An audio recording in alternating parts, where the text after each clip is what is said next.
Hi అండి. Hello అందరికీ నమస్తే. అందరూ ఎలా ఉన్నారు? బాగున్నారా? నేనైతే చాలా బాగున్నా. నేనైతే మన వైజాగ్‌లో గంభీరంలో కొత్తగా పెట్టిన ఈ టెంపుల్‌నైతే విజిట్ చేశానండి. ఆర్కిటెక్చర్ అయితే చాలా బావుంది. ఈ కృష్ణుడి టెంపుల్‌ని మన వైజాగ్‌లో గంభీరంలో హరే కృష్ణ మూవ్‌మెంట్ వాళ్ళు వైకుంఠం టెంపుల్‌లో చైతన్య భవన్‌ని ఇనాగ్రేట్ చేశారు. ఈ చైతన్య భవన్‌లో రాధాకృష్ణ విగ్రహాల్ని కూడా ప్రతిష్ఠించారు.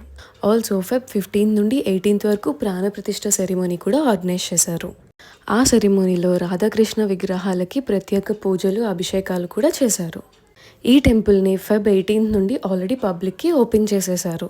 ఆల్సో ఈ టెంపుల్ దర్శన్ టైమింగ్స్ వచ్చేసి మార్నింగ్ 7:15 నుండి ఆఫ్టర్‌నూన్ 12:30 వరకు ఉంటుంది.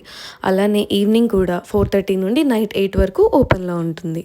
ఈ టెంపుల్ అయితే చూడడానికి చాలా అందంగా ఉందండి. మీరు ఒకవేళ వచ్చి విజిట్ చేయాలి అనుకుంటే మాత్రం హారతి టైమింగ్స్‌లో రండి. చూడ్డానికి కూడా చాలా బావుంటది. ఆల్సో మార్నింగ్ కన్నా కూడా ఈవినింగ్ విజిట్ చేస్తే ఈ టెంపుల్ లైటింగ్స్ వల్ల ఇంకా అందంగా కనిపిస్తది. మరి ఇంకెందుకు లేట్, మీరు కూడా ఇంత అందమైన టెంపుల్ చూడాలి అనుకుంటే మీ ఫ్రెండ్స్ అండ్ ఫ్యామిలీతో డెఫినెట్‌గా వచ్చి విజిట్ చేయండి. ఆ రాధాకృష్ణుడి బ్లెస్సింగ్స్ అయితే తీసేసుకోండి. నేను హారతి టైమింగ్స్ కూడా కింద డిస్క్రిప్షన్‌లో మెన్షన్ చేస్తాను. ఇలాంటి ఇంకెన్నో అప్డేట్స్ కోసం please don't forget to subscribe and also follow Sparsha tales. Thank you so much. Bye bye.